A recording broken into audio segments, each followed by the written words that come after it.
Halo, perkenalkan saya Muhammad Isandro dari Saura Nur, NIM 182199094.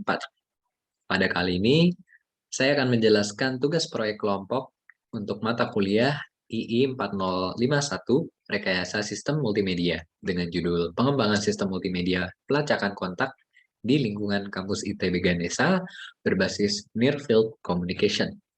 Dan nanti saya akan juga menjelaskan kontribusi saya pada proyek kali ini.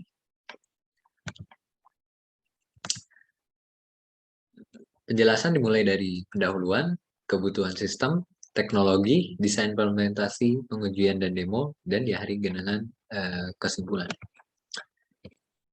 Pada bagian pendahuluan, latar belakang dari pengerjaan proyek ini adalah Institut Teknologi Bandung mengadakan kegiatan belajar mengajar secara bauran. Dan dengan ini, protokol kesehatan juga diterapkan dan diperketat dengan mewajibkan menggunakan masker, pengecekan suhu, dan mengisi situs Amari untuk mendata akses masuk kampus. Namun, penggunaan situs Amari ini, pengguna hanya bisa memasukkan nama gedung yang ingin dikunjungi saja. Sehingga pelacakan kontak dengan orang lain yang bergejala COVID-19 masih sulit. Pengguna Amari juga belum menerima peringatan dini jika kontak erat dengan orang lain yang bergejala, sehingga kesadaran akan peluang terjangkit COVID-19 semakin kecil. Maka dari itu dibutuhkan suatu solusi yang dapat memberikan rasa aman bagi sivitas akademik ITB saat mengunjungi kampus. Dari latar belakang tersebut, kami merancang rumusan masalah.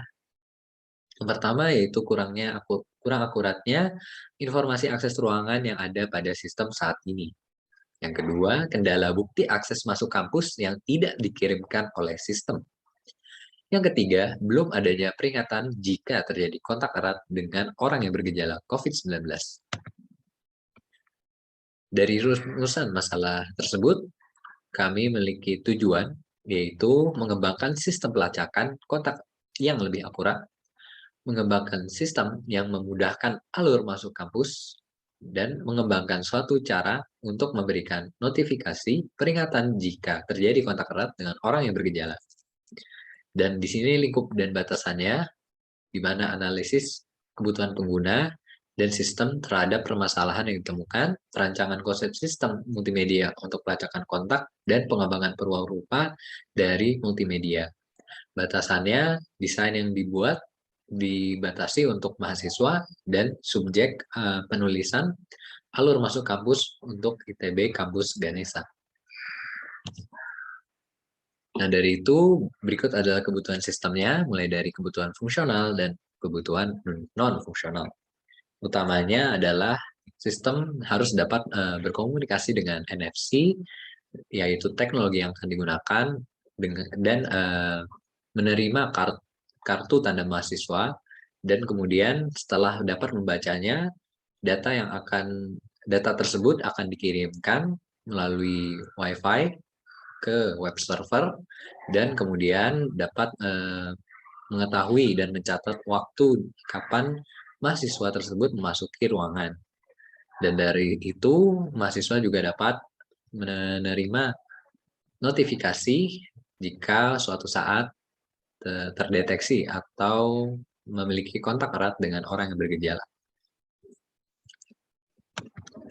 Berikut adalah arsitektur sistem. Di sini ada 3 komponen utama, yaitu komponen back-end, front-end, dan IoT. Pada back-end terdapat database server dan API. Pada bagian front-end ada website dan chatbot. Lalu pada komponen IoT terdapat ESP32 sebagai microcontroller, terdapat satu sensor yaitu PN532 NFC modul, lalu terdapat display OLED, buzzer modul, dan Wi-Fi modul. Nah, untuk teknologi pada perangkat IoT-nya, yaitu SP32 sebagai microcontroller yang memiliki dukungan Wi-Fi dengan daya rendah. Lalu ada NFC modul untuk membaca data dari kartu tanda mahasiswa melalui komunikasi NFC. Lalu ada buzzer modul di mana di sini merupakan aktuator untuk memberikan output berupa suara. Dan yang terakhir ada OLED display sebagai komponen yang dapat menampilkan gambar dan tulisan.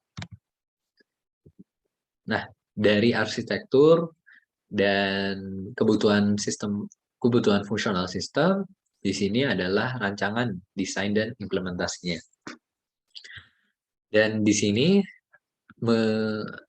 di sini kontribusi saya adalah mengembangkan perangkat komponen IoT-nya, mulai dari penggunaan microcontroller, penggunaan sensor, dan penggunaan aktuator dan display.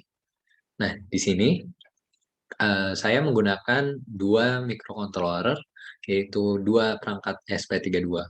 Kenapa menggunakan dua perangkat SP32? Karena dalam perancangan terdapat kendala di mana SP32 tidak dapat disatukan dengan modul NFC, yang mengakibatkan jika disatukan, maka data dari NFC tidak dapat dikirimkan melalui Wi-Fi akibat adanya error atau bug dalam sistem SP32 tersebut, di mana modul NFC tidak dapat disatukan dengan modul Wi-Fi. Maka dari itu, solusinya di sini adalah menggunakan dua perangkat SP32, sehingga SP32 yang pertama dapat menerima data dari NFC, lalu data tersebut dikirimkan terlebih dahulu ke SP32 yang kedua, lalu data yang diterima baru akan dikirimkan ke server melalui Wi-Fi pada modul Wi-Fi pada SP32 yang kedua. Yang dapat dilihat di gambar, SP32 yang kedua itu yang sebelah kiri, yang pertama sebelah kanan. Jadi, setelah menerima data dari kartu NFC, lalu data tersebut dikirimkan ke SP32 yang kedua, lalu SP32 yang kedua juga akan memberikan output berupa suara jika data setelah diterima, dan kemudian data tersebut dikirimkan ke server ke bagian back-end. Lalu data tersebut diolah dan menggunakan API.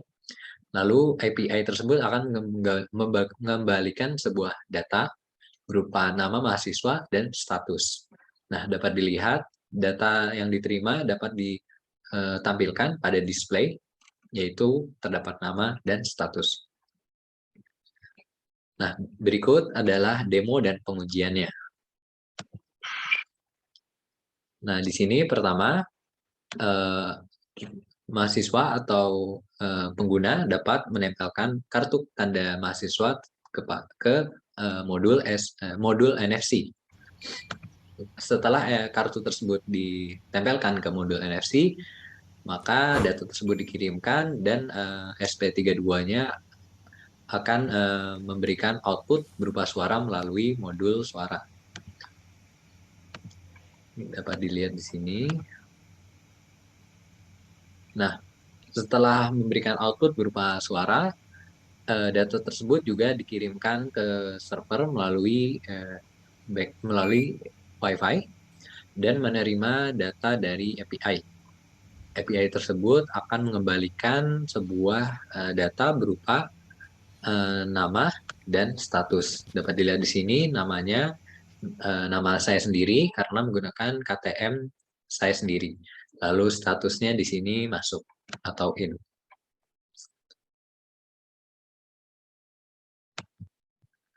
Oke, jadi kesimpulan di sini adalah sistem yang dikembangkan dinilai sudah lebih akurat dalam melakukan pelacakan kontak dibandingkan sistem yang ada saat ini. Yang kedua, sistem yang dikembangkan mempermudah pelacakan kontak dengan menempelkan KTM pada modul NFC. Walaupun terdapat kendala pada saat melakukan perancangan, namun kendala tersebut sudah dapat diselesaikan dengan menggunakan solusi yang telah dijelaskan pada sebelumnya.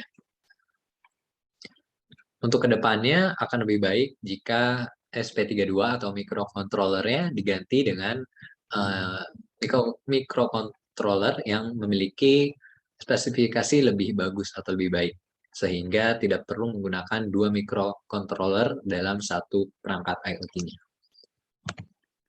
Terima kasih.